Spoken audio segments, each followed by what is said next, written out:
there isn't much information on cryptids in South America. We know about the stoa, the Carnotaurus-like being that exists near the Curupira Plateau. We know about the Washodewe, a very pterosaur-like being in the same area.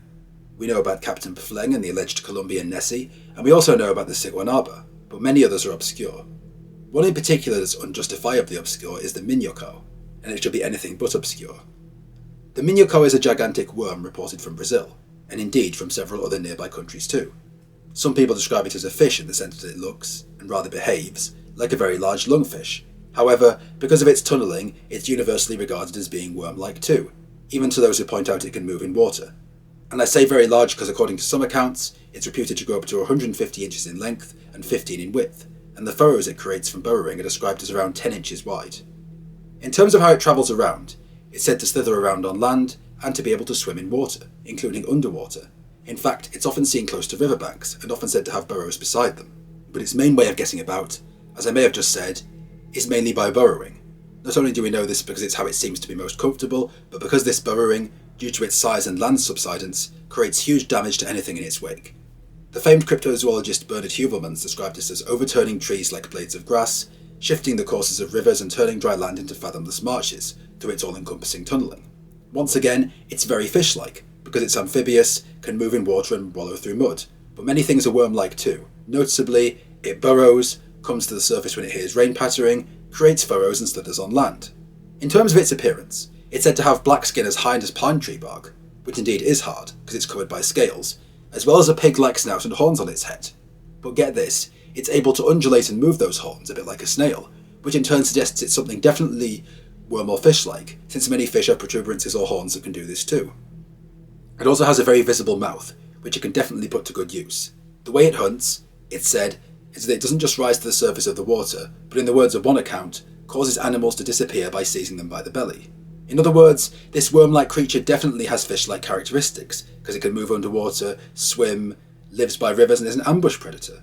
The same source of this account, Auguste de Saint-Hilaire, claims this worm pulled cattle, horses and other livestock underwater, and that this mouth has another usage, the creature's roar. Yes, he and other witnesses have claimed it roars so loudly it can be heard from miles around. But what of its sightings? Well, let's start off in 1849, when, while travelling de Termas de Arape in Paraguay, one Labino Jose de Santos heard a story that indicated that a Minhocão had caught itself in a narrow cleft of rock and died. Its skin was said to be as thick as pine tree bark and scaled like an armadillo. This is according to George Eberhardt's Mysterious Creatures, a guide to cryptozoology. In that same year, on the Rio dos Papagaios in Paraná, after lots of rain had fallen, one Yao de Deus heard what sounded like rain. Curious, given that the day was completely clear and sunny. That next morning, he found that a huge piece of land had been utterly undermined, and there were deep furrows leading to a plateau, where in turn, heaps of reddish-white clay showed that the creature had tunneled its way to a stream, which linked up to the Papagaios, further confirming that this animal is clearly some kind of fish with worm-like traits, definitely like a lungfish. In 1852, he found the same place again, and reported that tracks were still there, probably made by two animals which were 6 to 10 inches thick. This is mentioned in Bernard Heuvelmans' On the Track of Unknown Animals. In an unmentioned period in the 1860s, 6 miles from Laje, Francisco de Amal Varela and Friedrich Kelling observed a gigantic worm, 3 inches thick, so maybe a juvenile, with a pig-like snout, slithering along the ground. Amaral called his neighbours, but then the worm lived quickly, leaping 3 inches deep furrows until it disappeared into the ground. A few weeks later, a similar trench was found, possibly made by the same animal, 4 miles away, on the opposite side of Laje. Some locals followed the tracks until they led to the roots of a large pine tree, then got lost in swampy ground, maybe proving, once again, that the creature always likes to be around water. In 1863, a giant sierpe, serpent, settled in La Cuchilla, near Concordia in Nicaragua. A mound of earth appeared at the foot of a hill, for what appeared to be no reason. Then a trusting peasant planted some fruit trees there. However, the ground collapsed, laying bare a huge rock. Trees were uprooted and rocks were thrown up, so much so that they actually completely obstructed the road between Chiquichiquayas and San Rafael del Norte. But it gets even better. In 1864, a man called Antonio José Branco, who lived on a tributary of the Rio dos Cachados, came home after 8 days away to find the nearby road completely undermined. Huge heaps of earth had been thrown up, and a grooved track, 10 inches wide and half a mile long, terminated in a swamp.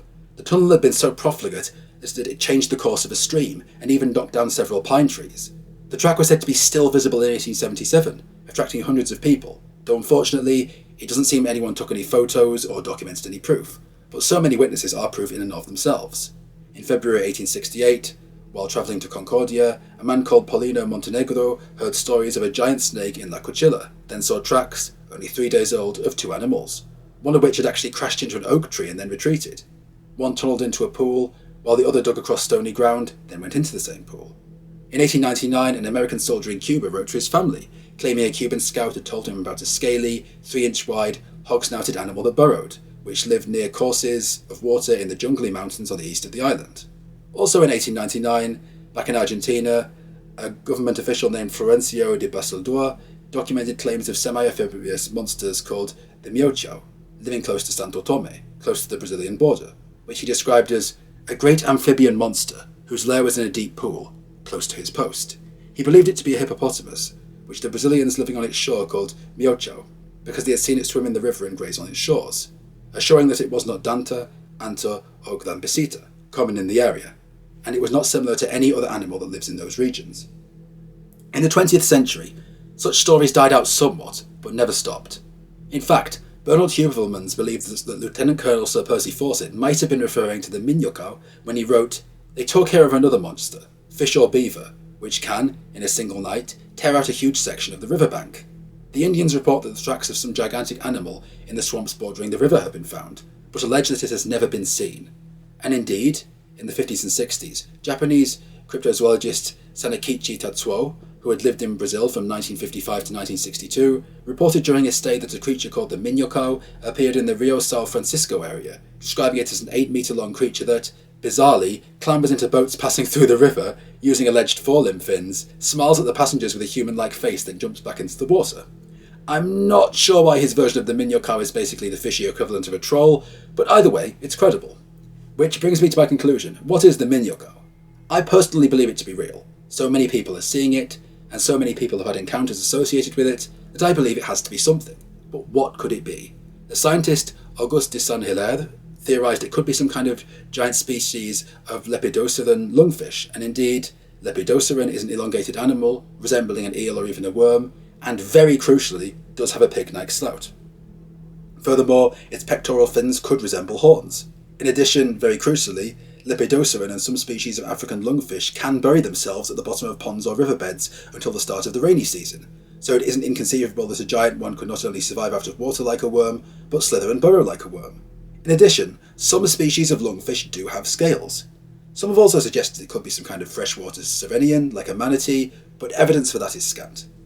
Another idea some cryptozoologists have had, however, is the prospect that it might be some kind of glyptodont. Dave Francazayo suggests that the Minhocão could be a species of pangolin.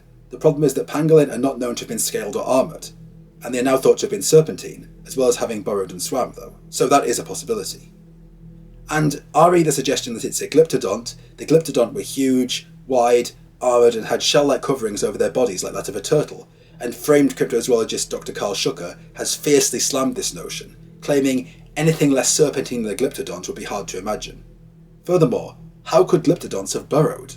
Their vertebrae was fused, their front limbs were flexible, and another simple question that even an idiot can ponder over, why would such a well-armoured mammal even need to burrow in the first place? It wouldn't be to hide from predators. In fact, the natural defences and shell-like back of glyptodonts seem to suggest that they frequently confronted predators without running away, and their heaviness discounts them as swimmers.